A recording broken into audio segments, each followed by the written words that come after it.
Halo semuanya. Nah, kita sampai di akhir materi terakhir untuk semester ini, yaitu materi ketujuh. Kita akan membahas mengenai analisis sumber dan penggunaan dana.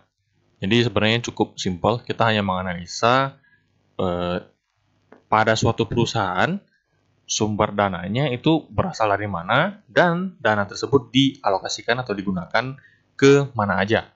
Oke. Cara kita menganalisa yaitu kita akan mengcompare atau menggunakan dua buah data.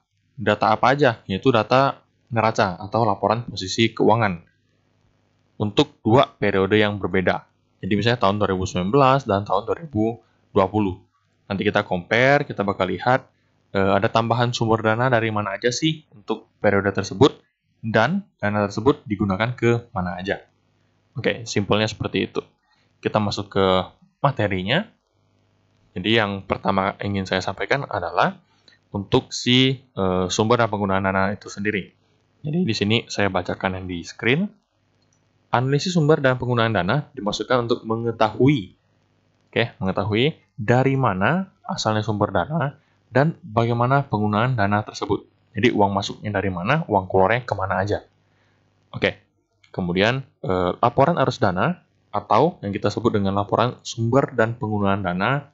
Jadi jangan heran akan ada misalkan coba-coba browsing akan ada beberapa istilah.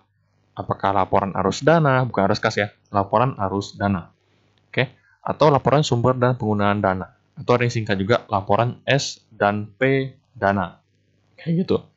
Oke, ini apa sih? Jadi ini merupakan laporan yang meringkas perubahan neraca atau perubahan laporan posisi keuangan dari satu periode ke periode yang lain. Jadi misalnya dari 2017 ke 18 seperti itu. Oke, maka otomatis kamu butuh dua laporan posisi keuangan. Yang satunya yang tahun 2017, satu lagi 2018. Oke, di sini dikatakan membutuhkan dua neraca atau laporan posisi keuangan. Untuk di-compare agar bisa dilakukan analisa. Nah, cara penyusunan laporannya gimana? Jadi ini ada beberapa tahapannya. Yang paling awal ya, kamu harus punya dua data dulu. Jadi punya dua buah data, dua laporan posisi keuangan dengan periode yang berbeda. Kamu bandingkan. Nah, di saat kamu membandingkan, yang pertama kamu lakukan adalah kamu menentukan arah perubahannya. Apakah dari tahun 1 ke tahun kedua itu semakin naik, meningkat, ada kenaikan, atau semakin turun angkanya, saldonya. Ya. Nah, setelah kamu menentukan arahnya, kamu hitung selisihnya berapa. Misalnya kas yang awalnya 1 miliar misalnya. Di tahun kedua jadi 1,5 M. Berarti kan terdapat kenaikan 500 juta. Jadi pertama kita hitung dulu, kita tentukan dulu ini arahnya kemana. Kalau kayak yang kasus barusan, berarti arahnya positif. Karena kasnya meningkat. Nah, kasnya meningkat berapa? Yaitu 500 juta. Oke. Setelah kita tahu arah, kita tahu nominalnya, nah kita masukin. Apakah perubahan tersebut termasuk ke bagian sumber atau source atau penggunaan usage seperti itu.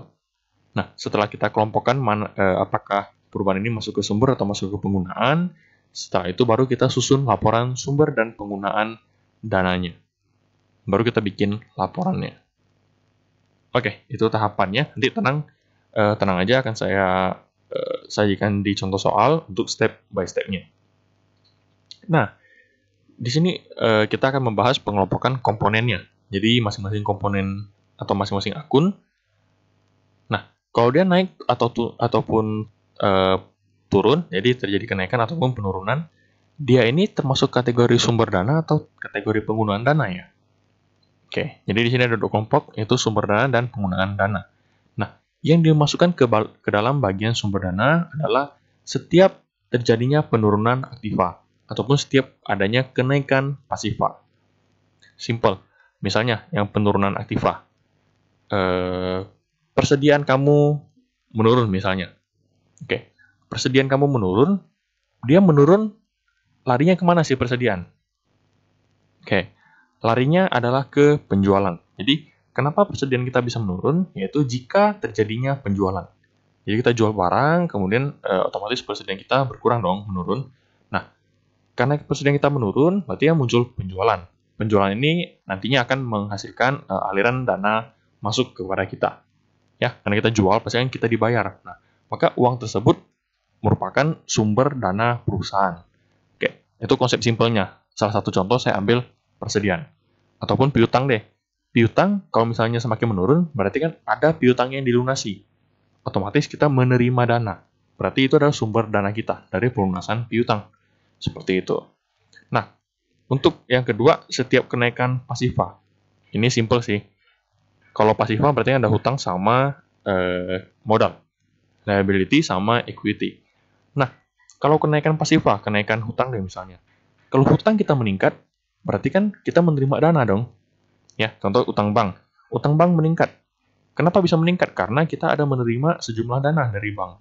Maka masuk ke bagian sumber dana. Karena uang dari bank itu kan menjadi sumber dana perusahaan. Begitu. Lanjut. Kelompok kedua adalah penggunaan dana. Nah, ini sebaliknya. Oke. Setiap kenaikan aktiva. Ya, setiap kenaikan aktiva masuk ke penggunaan dana ataupun setiap penurunan pasifa. Ini kebalikannya. Contoh, kalau setiap kenaikan aktiva, misalnya piutang deh. Piutang semakin meningkat. Berarti kenaikan aktiva dong. Piutang semakin meningkat. Kenapa meningkat? Karena ada dana yang kita keluarkan. Contoh, misalnya piutang karyawan deh. Piutang karyawan meningkat. Kenapa? Karena ada dana yang kita pinjamkan kepada karyawan. Ada dana yang kita serahkan kepada karyawan. Oke, berarti itu masuk ke bagian penggunaan dana. Bagaimana kita menggunakan dana kita. Di dana yang perusahaan ternyata dialokasikan untuk pinjaman karyawan. Ataupun persediaan meningkat. Persediaan meningkat berarti yang terjadi yang namanya pembelian. Kita membeli barang dagang, otomatis kita bayar dong si pembelian ini, kita bayar dong pembelian barangnya. Nah, ketika kita membayar atau ketika terjadi pembelian deh, berarti kan muncul yang namanya penggunaan dana. Berarti uang kita alokasikan untuk membeli persediaan barang dagang. Simpelnya seperti itu. Ya, itu konsepnya. Jadi tidak perlu terlalu rinci. Pak, gimana kalau misalnya dia belinya cash? Gimana kalau misalnya dia belinya dengan cara kredit? Berarti tidak ada penggunaan dana dong. Ya, kita tidak sedetail itu. Jadi intinya kamu beli sesuatu ya kamu harus bayar.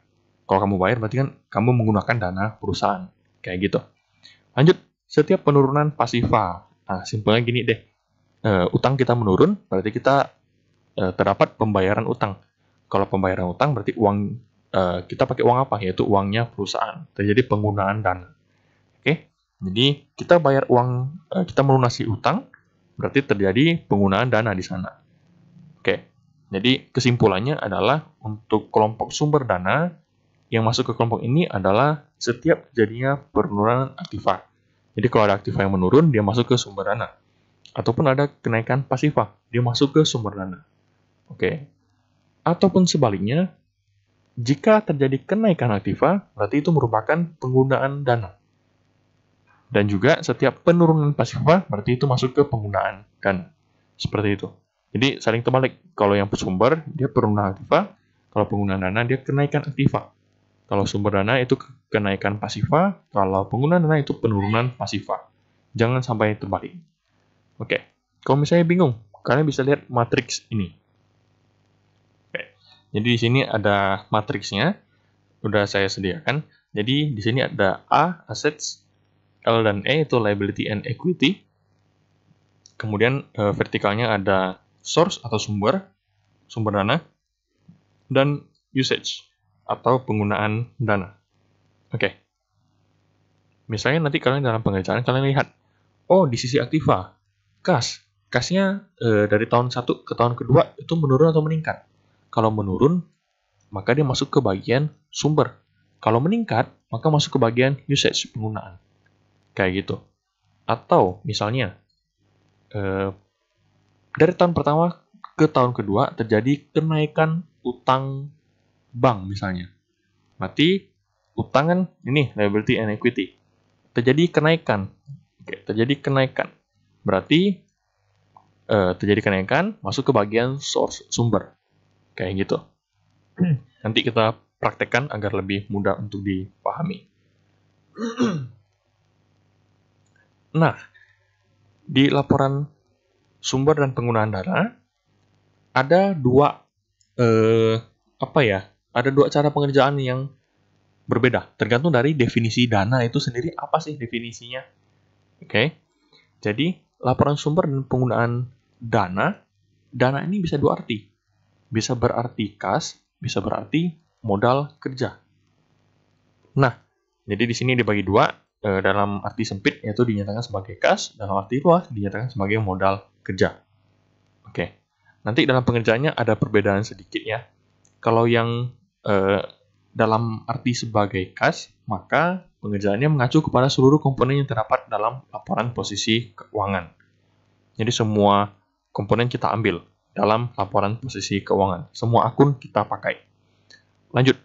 Nah, tahapan pengerjaannya yaitu membuat laporan perubahan neraca. Tahapan pertama, kedua, dilanjutkan dengan laporan sumber dan penggunaan dana. Oke. Kalau yang modal kerja. Jadi modal kerja simpelnya rumusnya adalah aktiva lancar dikurangi utang lancar. Baik. Jadi di sini kalau misalnya diminta bikin laporan sumber dan penggunaan dana dalam artian sebagai modal kerja, maka mengacu kepada seluruh komponen yang terdapat dalam laporan posisi keuangan, kecuali pos aktiva lancar dan utang lancar yang dikelompokkan sebagai modal kerja. Jadi nantinya aktiva lancar sama utang lancar bakal digabung menjadi satu. Nah, kita lihat hasilnya. Ya, apakah plus atau minus, tapi hasilnya itu adalah modal kerja. Antara kenaikan modal kerja atau penurunan modal kerja, seperti itu. Nah, untuk tahapannya itu sendiri agak sedikit berbeda dari yang kas, ada tambahan sih lebih tepatnya. Jadi tahapan pengerjaannya yaitu pertama bikin laporan perubahan neraca. Kedua, bikin laporan perubahan modal kerja. Dan terakhir baru bikin laporan sumber dan penggunaan dana. Kalau tadi kan yang kas kita hanya bikin laporan perubahan neraca, langsung bikin laporan sumber dan penggunaan dana. Kalau di modal kerja ada 3. Kita bikin laporan perubahan neraca, laporan perubahan modal kerja, dan laporan sumber dan penggunaan dana. Seperti itu. Ya.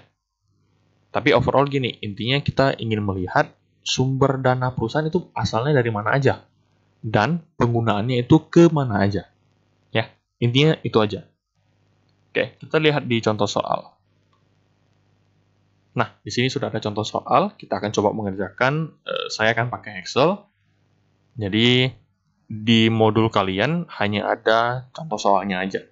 Jadi, pengerjaannya kalian harus tuliskan sendiri. Ikuti aja yang ada di video pembahasan saya. Oke, jadi di sini ada contoh soal. Berikut terlampir data laporan posisi keuangan PT Alsut Semesta periode 2019 dan 2020. Oke, sudah terlampir laporan posisi keuangannya. Di sini sudah ada masing-masing akun dari aktiva, dari aktiva lancar, aktiva tetap, data 2019, 2020, kemudian lanjut ke bagian pasifanya. Utang dan ekuitas, utang lancar ada, utang jangka panjang ada, ekuitas juga ada, beserta data 2019 dan 2020. Nanti kita langsung kerjakan di Excel. Nah, di sini ada data tambahan.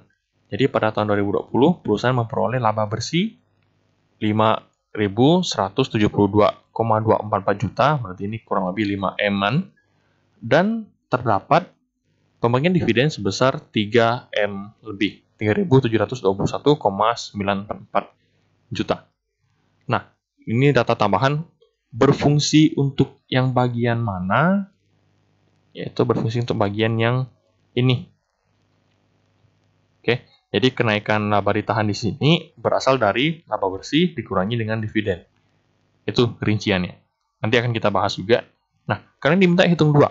Bikin laporan sumber dan penggunaan dana dalam artian sebagai kas, yang B adalah dalam artian sebagai modal kerja. Oke, langsung saya bahas aja. Oke, kita bahas. Baik, di sini sudah tersedia Excel-nya. Kita akan bahas dari Excel-nya aja. Saya hilangkan dulu. Oke. Baik, abaikan yang samping dulu ya. Jadi laporan sumber dan penggunaannya nanti akan kita bahas. Oke, nah di sini kita kerjakan yang bagian A dulu. Jadi kita bikin laporan sumber dan penggunaan dana dalam artian kas. Di sini kita kita masukkan datanya. Jadi kita tuliskan nama perusahaan PT ASO Simesta, laporan perubahan neraca, kemudian periode 31 Desember 2019 sampai 31 Desember 2020. Nah, dalam jutaan rupiah. Jangan lupa untuk dicantumkan. Oke, kemudian kita pindahkan data yang ada di soal, ya, dipindahkan aja. Jadi aktiva lancar, aktiva tetapnya, kemudian utang, ekuitas. Oke, semuanya kita pindahkan ke sini. Nah, formatnya akan ada tambahan di samping data tersebut. Jadi ada keterangan, ini kan nama akunnya. Periode pertama, periode yang kedua 2020. Kemudian tambahin 3 kolom. Kolom pertama adalah arah, kedua adalah source atau sumber dana, 3 adalah usage atau penggunaan dana. Oke, kita lihat kembali ke modul. Tahapan pengerjaannya bagaimana sih? Nah, di sini ada tahapan pengerjaannya. Oke.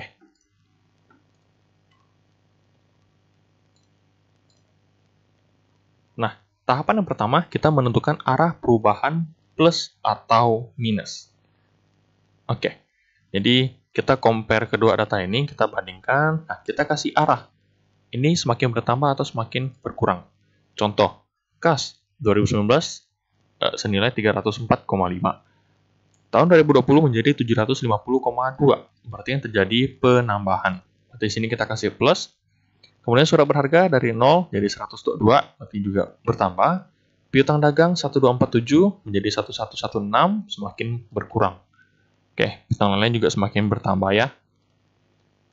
Persediaan barang dagang semakin berkurang, perlengkapan semakin berkurang, biaya di muka semakin bertambah, 75 ke 158. Oke. Lanjut lagi, ini yang aktiva tetap, tanahnya semakin bertambah, bangunan juga semakin bertambah, akumulasinya semakin berkurang, jadi yang minus menjadi semakin minus kan, berarti semakin menurun. Oke, mesin ini semakin bertambah, akumulasi juga semakin menurun, kendaraan semakin bertambah, akumulasi ini semakin menurun. Lanjut, utang. Utang dagangnya di sini semakin bertambah, afiliasi semakin menurun, wesel semakin menurun, utang bunga semakin bertambah, utang pajak semakin berkurang, menurun, pendapatan diterima di muka semakin bertambah. Oke, utang bank di sini semakin banyak ya, ada 430 jadi 1.400-an. Kemudian modal saham juga semakin bertambah, laba ruginya juga semakin bertambah. Oke, selesai untuk tahapan pertama. Jadi, tahapan pertama selesai. Nah, tahapan kedua, kita hitung besarnya perubahan. Jadi, besarnya perubahan kan kita tinggal selisihkan aja. Contoh, kayak kas. Besarnya perubahan berapa sih? Ya, kalian selisihkan aja. 750,2 kurangi dengan 304,5. Kayak gitu. Itu menghitung selisihnya. Oke. Nah, nanti kita akan hitung selisih sekaligus kita masukin. Untuk kasus kas ini kan bertambah, dia masuk ke bagian source atau usage. Ya, source atau usage. Nah, jadi poin kedua sama ketiga kita gabung. Ketiga memasukkan besarnya perubahan ke bagian sumber atau penggunaan dana. Nah, cara masukinnya kayak gimana? Kita lihat untuk kas. Ya, di sini saya sudah sajikan matriksnya. Jadi kita bisa mengacu kepada matriks tersebut. Nah, perlu kita ingat, tadi yang masuk ke sumber dana itu apa aja? Yaitu penurunan aktiva ataupun penambahan pasiva. Oke, penurunan aktiva atau penambahan pasiva. Atau bisa kita lihat di sini. Ya. Jadi aktivanya kalau berkurang masuk ke source, dan kalau liability dan equity-nya bertambah masuk ke source. Jadi penurunan aktiva atau kenaikan pasiva. Sebaliknya kalau usage adalah kenaikan aktiva ataupun penurunan pasiva. Oke. Jadi kita lihat nih di sini. Kenaikan aktiva masuk di mana? Ya, kenaikan aktiva masuk di bagian usage. Atau kita lihat di sini, misalnya ini aktiva, kemudian dia naik. Aktiva naik berarti masuk ke usage. Berarti yang bagian aktiva ada tambah, kita masukin ke bagian usage semuanya. Oke, berarti di sini kita masukkan selisihnya ya. Jadi ini selisihnya, kemudian tambah lagi di sini. Tambah berarti masih usage. Kemudian biaya DP muka juga tambah, berarti masuk ke bagian usage. Nah, kalau yang berkurang gimana? Berkurang, ini aktiva, berkurang berarti masuk ke bagian source. Berarti kalau yang berkurang, kita masukin di bagian source di sini. Oke. Jadi ini selisihnya kita masukin di bagian yang source jika aktivanya itu menurun. Oke. Lanjut lagi. Ini juga sama, saya langsung munculin aja. Konsepnya sama kayak yang tadi. Ya, pokoknya aktiva kalau meningkat masuk ke bagian usage, kalau menurun masuk ke bagiannya source. Oke. Ikutin aja ini arah di sini. Kan kita sudah tentuin di awal. Jadi tinggal mengikuti arah yang sudah ada. Lanjut. Untuk bagian utang. Nah, utang di sini semakin bertambah. Ingat, kalau utang, liability semakin bertambah, berarti masuk bagian source. Kalau berkurang, masuk ke bagian usage. Berarti untuk pasifa yang bertambah, masuk ke bagian source. Berarti masuk bagian source, dan source. Nah, kalau pasifa yang berkurang, berarti masuk ke bagian penggunaan. Oke, kayak gitu. Ini yang berkurang masuk ke penggunaan, ini yang bertambah masuk ke bagiannya source. Nah, pokoknya angka yang di sini dimasukin adalah selisih antara tahun pertama sama tahun kedua. Ya, selisih ya. Jadi kita tidak masukin itu Pak hasilnya negatif, hasilnya positif. Pokoknya selisih. Ya, selisih hasilnya pasti positif. Ya. Jadi kalau misalnya saya gini kan kurangi antara 3.100 dengan 2.700. Hasilnya 467. Misalnya kalian salah kurangi. Kalian kuranginya 2.700 dengan 3.100. Berarti hasilnya minus 400-an dong. Nah, kalian jangan masukin minusnya. Jadi langsung masukin angka di sini aja. Ya, kenapa? Karena plus minusnya itu sudah kalian tentukan di awal. Jadi saat kalian masukin angka yang di sini, masukin aja selisihnya. Jangan tuliskan itu minus ataupun plus. Masukin aja selisihnya. Kayak gitu. Oke, kemudian kita totalkan. Nah, dapatlah totalnya, harus balance ya, antara source dan usage. Ya, dapatlah sekitar 6,7 eman. Nah, ada beberapa hal yang perlu kita rincikan. Itu ada dua. Pertama, perhitungan perubahan laba atau rugi ditahan. Jadi di sini kita lihat laba ditahan kita ada kenaikan 1.450,3 juta atau 1,4 eman. Nah, sumbernya dari mana? Kita harus rincikan. Nah, sumber tersebut kita sudah dapat di soal. Soalnya di sini nih. Dikatakan laba bersihnya sekian, dividennya sekian. Nah, kita coba hitung. Ini wajib ya dihitung ya. Jadi wajib kita rincikan jika ada informasi yang mendukung. Oke, laba ruginya itu 5.172,244. Kemudian dividen. Dividennya itu 3.721,944. Oke, berarti hasilnya adalah perubahan laba atau rugi ditahan 1.450,3 juta. Sesuai dengan yang di laporan perubahan neraca. Ya. Jadi ini, Pak, apakah pasti sama? Iya, pasti sama. Jika misalnya di sini 1.400, terus di soal tidak dikatakan berapa laba bersihnya, ini nggak ada misalnya. Ini juga nggak ada. Berarti asumsikan perubahan ini 1.450 juta ini adalah terdiri dari laba bersih aja. Laba atau rugi bersih, ya. Jadi kalau misalnya tidak dirincikan, tidak ada informasi yang mendukung, anggap saja ini sebagai laba bersihnya. Berarti ini dividen kamu nolkan aja. Gitu.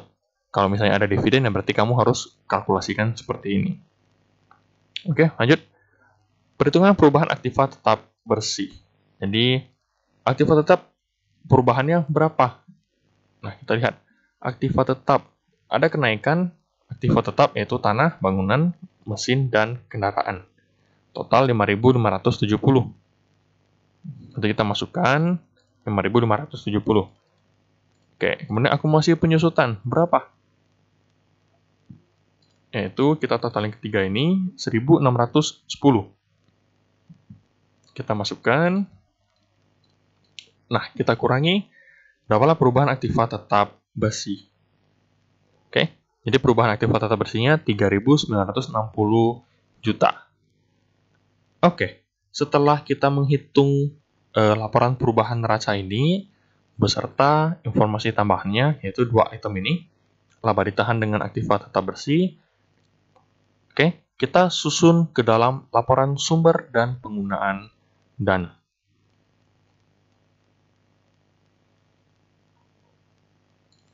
Oke, kita bikin laporannya, judulnya PT Alsut Semesta, nama PT, kemudian laporan sumber dan penggunaan dana, dan periode 31 Desember 2019 sampai 31 Desember 2020.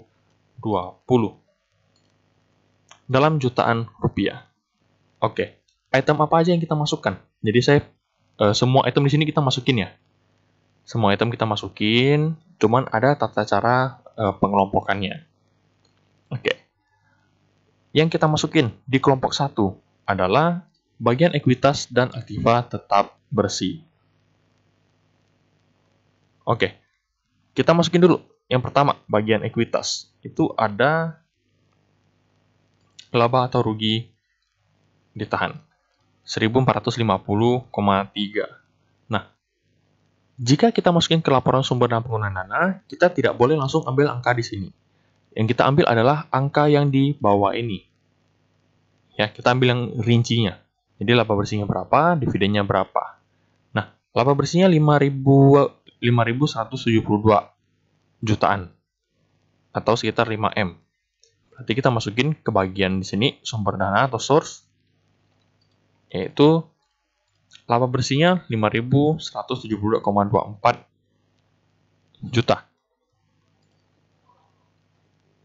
Oke. Kemudian dividennya kita masukin di bagian penggunaan dana. Karena di sini minus kan, kita masukin ke bagian penggunaan dana. Nah, misalnya di sini kan laba nih. Kalau rugi gimana, Pak? Kalau rugi berarti kamu jangan masuk ke bagian sumber. Kamu masuknya ke bagian penggunaan dana. Kayak gitu. Oke. Jadi kita sudah rincikan laba beserta dividennya. Next, kita masukin apa lagi nih? Oke, jadi ini ada ekuitas dan aktiva tetap bersih. Kita masukin kelompok aktiva tetap bersih. Oke, di sini sudah ada beberapa akun aktiva tetap, tapi yang kita pakai yang mana? Yaitu yang di rincian di bawah ini.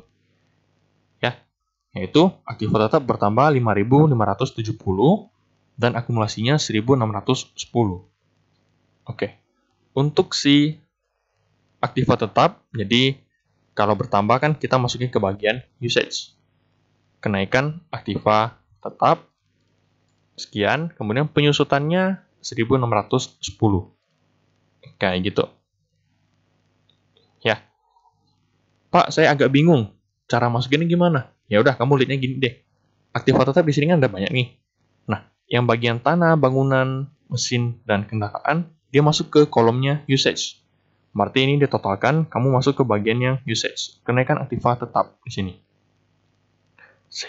Kemudian penyusutannya kamu masukin ke bagian source. Yaitu penyusutan sebesar 1.610. Oke, seperti itu. Oh ya, untuk yang tadi, untuk yang laba ditahan, Pak, di sini kan dia masukinnya di bagian source. 1.450. Kenapa kita bisa jadi 2? Apakah balance? Jawabannya balance. Kenapa? Karena kita hanya merincikan saja. Jadi kalau misalnya saya kurangi nih, kan ini di bagian source 1.450. Nah, kita di bagian source rasanya juga mengisi 1.450 juga. Namun karena kita rincikan, jadinya terisi di bagian source dan usage. Namun kalau kita hitung ya sebenarnya sama aja sih. Saya coba hitung ya. Kalau kita selisihkan, hasilnya juga 1.450. Sama aja sebenarnya. Ya, hanya saya rincikan aja. Lanjut, berikutnya adalah masih di ekuitas, aktiva tetap bersih dan ekuitas. Ekuitas masih ada modal saham. Berarti modal saham 1919 masuk di bagian source.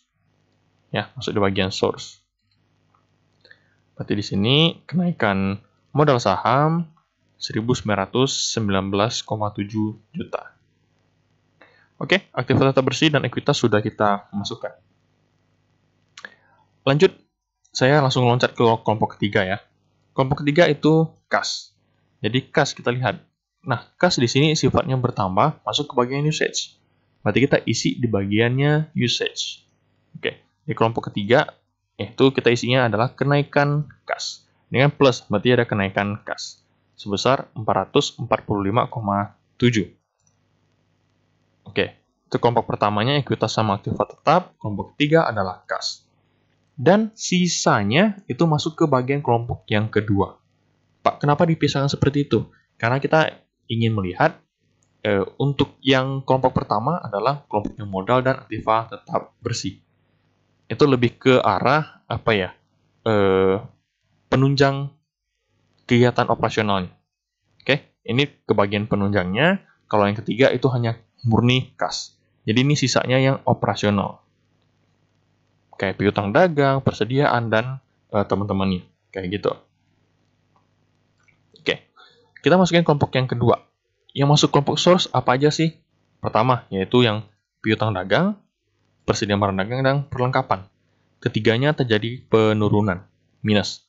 Berarti kita di sini masukkan penurunan piutang dagang, penurunan persediaan barang dagang, dan penurunan perlengkapan.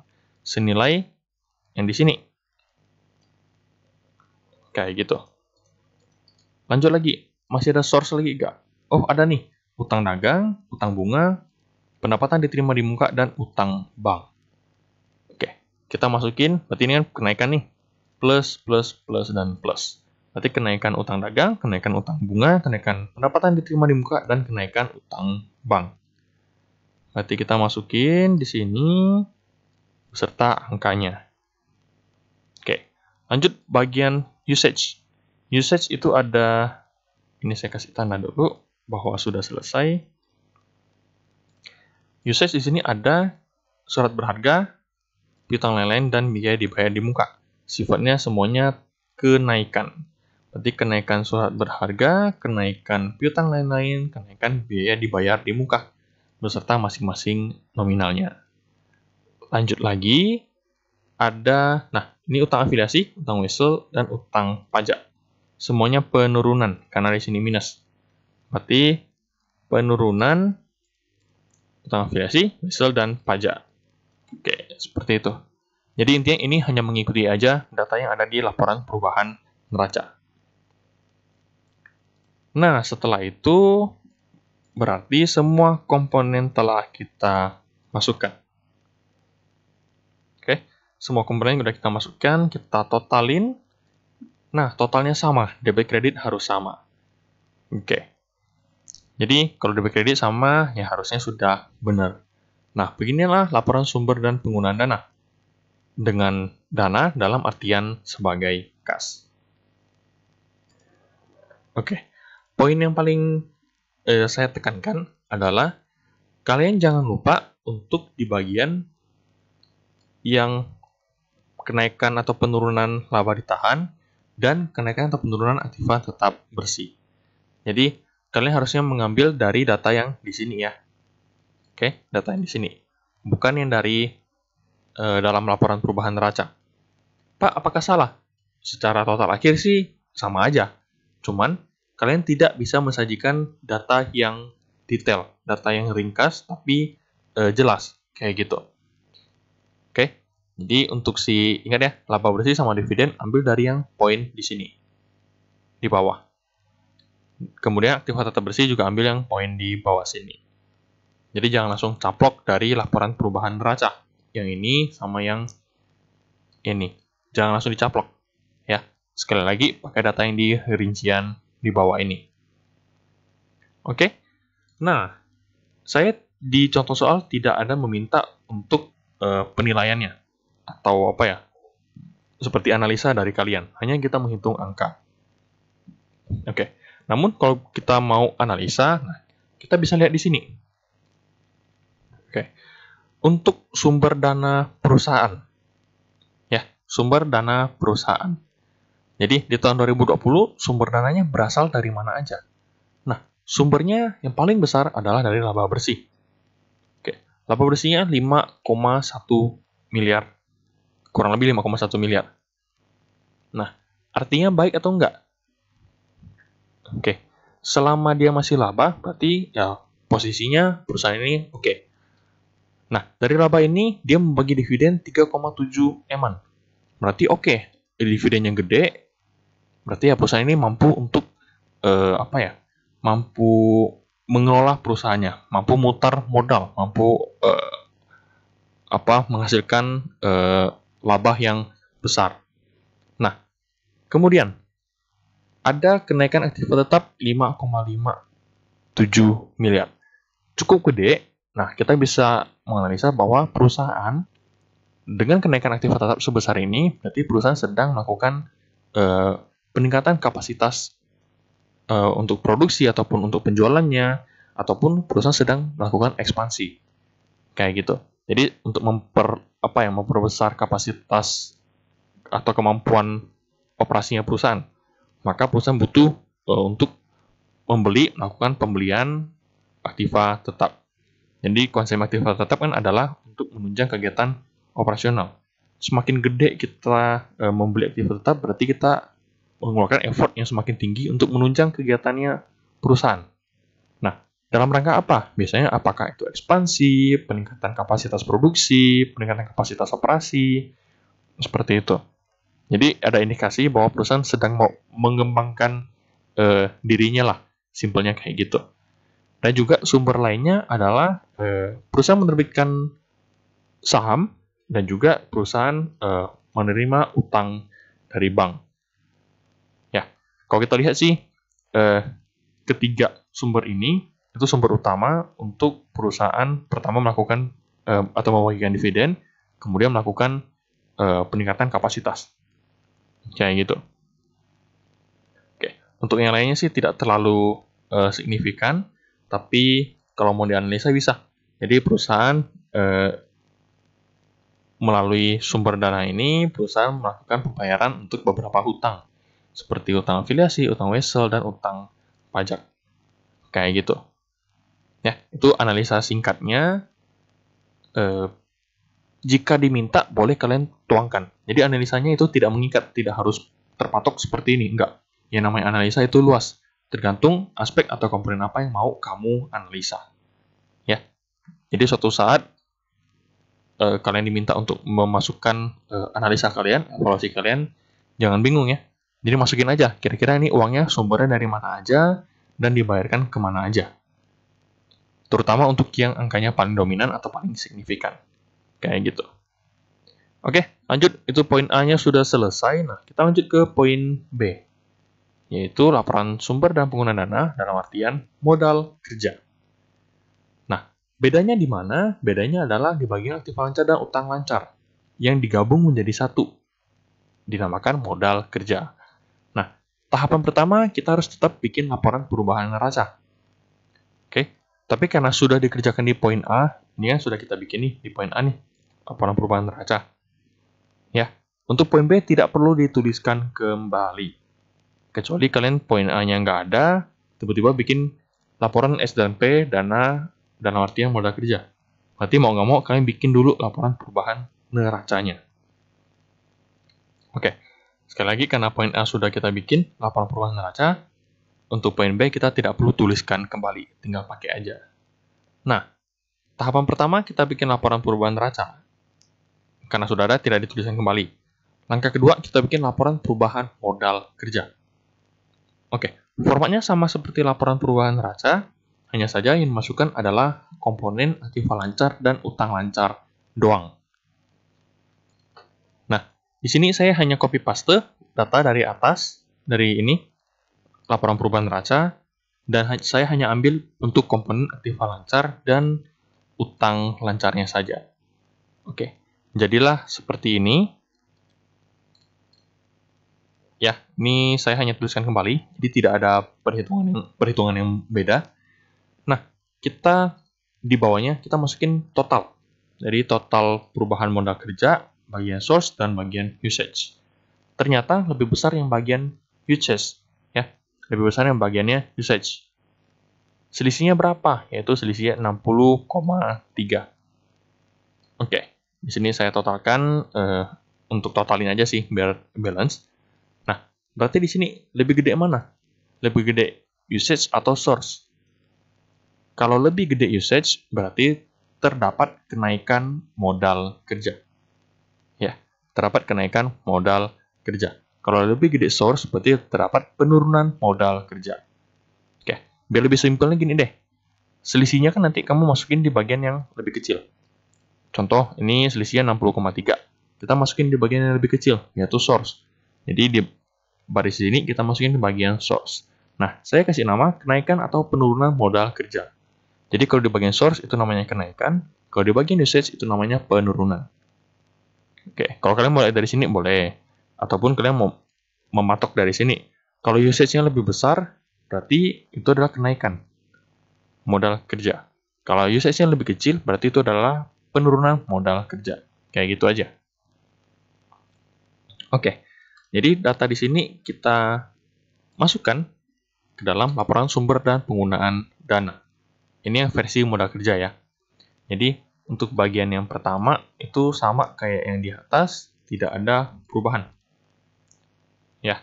Jadi untuk kelompok 1 masih sama kayak yang di sini. Tidak ada perubahan. Oke. Yang terjadi perubahan di mana? Yaitu di kelompok yang kedua. Nah, kelompok kedua saya detailkan aja deh. Jadi di kelompok kedua saya hitung ulang aja deh ya. Biar lebih paham.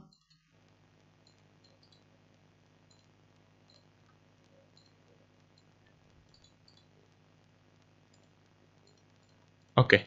Jadi untuk sumber dana dan penggunaan dana. Nah, kelompok 1 itu selalu ekuitas dan aktiva tetap bersih.